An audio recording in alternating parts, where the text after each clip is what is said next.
इस कथा में जनेंगे शिवजी का क्रोध महर्षि भृगु ब्रह्मा जी के मानस पुत्र थे। उनकी पत्नी का नाम ख्याति था, जो दक्ष की पुत्री थी। महर्षि भृगु सप्तर्षि मंडल के एक अर्षि हैं। सावन और भाद्रपद में वे भगवान सूर्य के रथ पर सवार रहते हैं।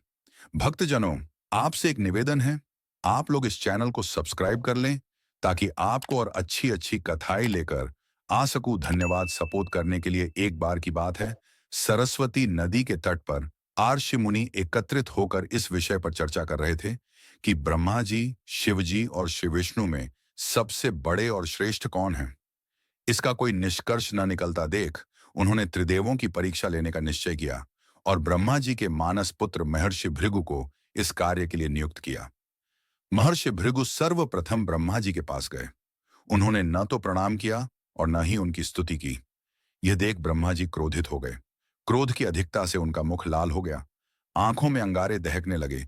लेकिन फिर यह सोचकर कि ये उनके पुत्र हैं, उन्होंने हृदय में उठे क्रोध के आवेग को विवेक बुद्धि में दबा लिया। वहां से महर्षि भृगु कैलाश गए।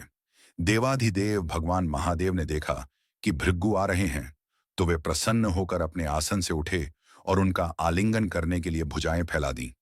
किंतु उनकी परीक्षा लेने के लिए भृगु मुनि उनका आलिंगन अस्वीकार करते हुए बोले, महादेव, आप सदा वेदों और धर्म की मर्यादा का उल्लंघन करते हैं।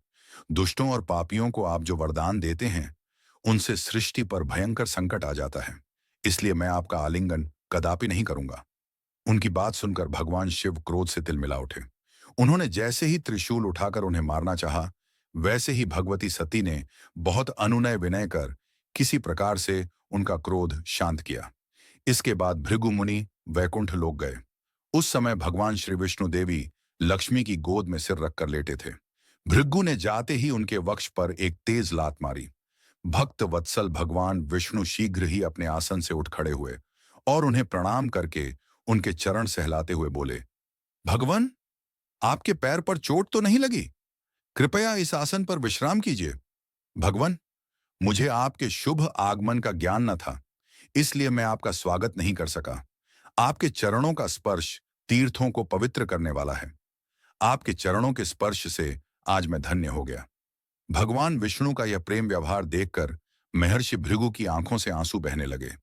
उसके बाद वे आर्षि मुनियों के पास लौट आए और ब्रह्मा जी, शिव जी और श्री विष्णु के यहाँ के सभी अनुभव विस्तार से कह बताया। उनके अनुभव सुनकर सभी आर्षि मुनि बड़े हैरान हुए और उनके सभी संदेह दूर हो गए।